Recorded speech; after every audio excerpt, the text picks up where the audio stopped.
Hello everyone, I'm Stephen Berlin and thank you for allowing me again into your consciousness. I'll try my best to be a good guest. Today I'm going to talk about navigation in dreams, and because it's navigation we need to get moving.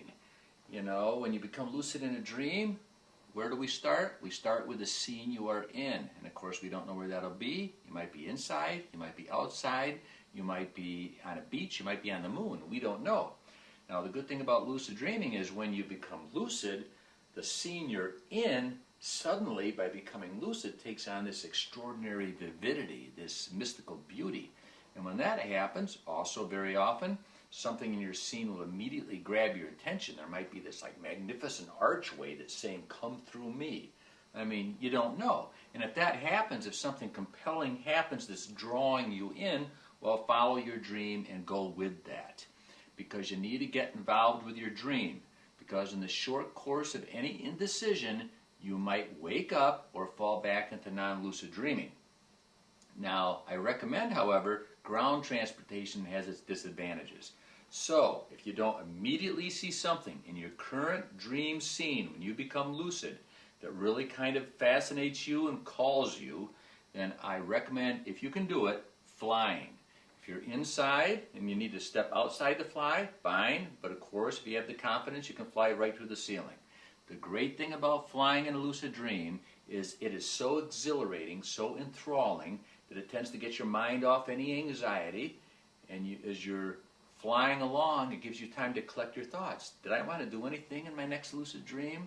What do I want to do? What do I want to see? Where do I want to go? And as you're thinking these things, at the same time, your unconscious mind is delivering you all kinds of its own options, you know, pastures and, you know, swimming pools and everything.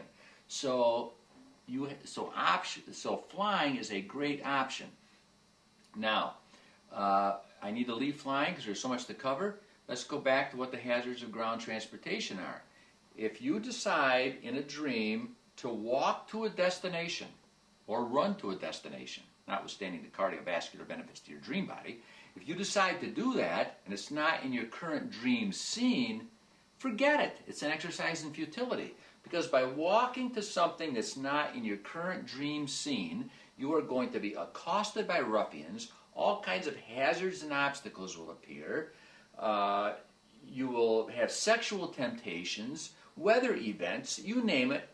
All kinds of things will happen in your emerging dream surroundings that will lead you astray long before you never get to where you don't even remember that you were going.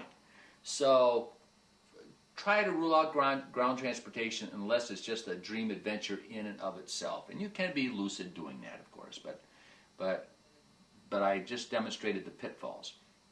Now, in ground transportation, we also have cars, bikes, boats, trains, and planes. And I'll talk about cars for just one example, and it applies to each.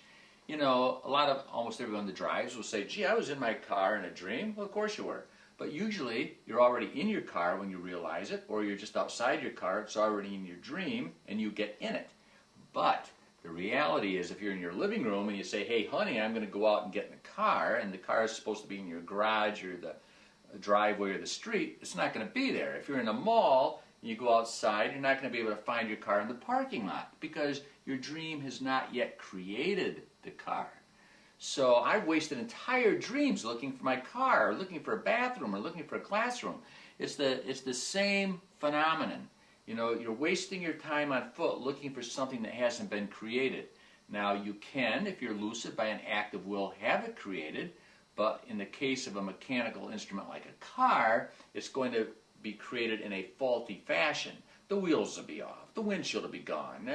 You know, the gauges inside just register and record you know, levels and degrees of mocking you. It's kind of a waste of time. So that's the issue on vehicles. So consequently, I would say, you know, try to fly. When you do land, be aware of the hazards and pitfalls of ground transportation in your dreams. Now, what about when you have a lucid dream and it starts to fade? Well, when your lucid dream starts to fade, there's a well-known technique, often talked about in lucid dream forums on the internet. Start spinning. You spin around, maybe it's an inner ear thing, I don't know, and suddenly you go from whatever scene you were in on a you know, on a mountain or whatever. Next thing you know, you're in Turkey. I mean, it really teleports you to some other distant, completely different scene. And that's cool, you know, but I have issues with spinning. You know, and this is one of the limitations of lucid dreaming that you need to understand. If you have issues with sex, there are going to be issues in your dream. If you have issues with flying, that could be an issue in your dream. And I have issues with spinning, for example. You know, and I won't spin. Why won't I spin? Well, in my last discourse, The Dynamics of Dream Emergence, I talked about how your dreams move forward by association, pattern recognition, homologous variation, and transformation. And knowing how that works, how the principles of that phenomenon take place, I know that if I work myself up into a good spin, I'm going to look down and discover that I'm in leotards and a tutu. And then, with my luck, I'll look up and I'll see, you know, that I'm performing for a penal colony. And I don't want that to happen. So spinning's out for me. So I had to come up with a workaround.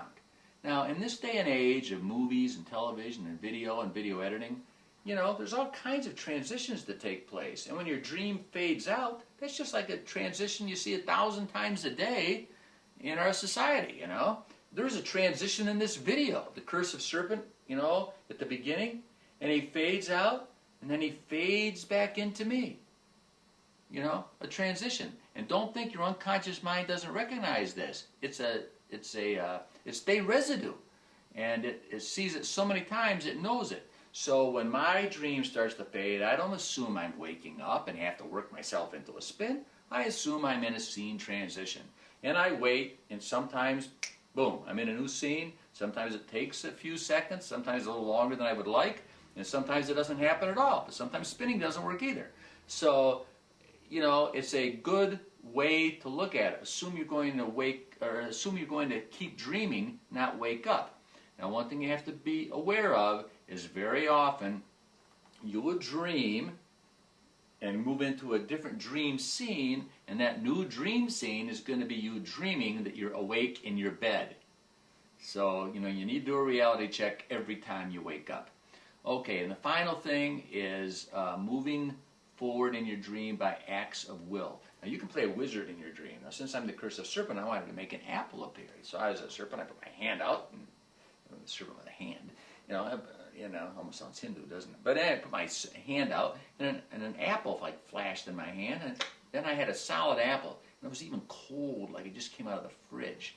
So that was kind of cool. So you can play the wizard, you know, but then you can do more elevated things of willing in your dream. And I was flying along like Superman, and I willed for a master to appear, an ascended master, or a guru on the ground. I just wanted a master, someone I could talk to who was, you know, enlightened. And I figured, you know, I'll probably look down to see Ramana Maharshi's mule. That's what I'll get. But nevertheless, I'm flying along, and it's suddenly in the twilight on this hillside, I saw this like miniature Taj Mahal.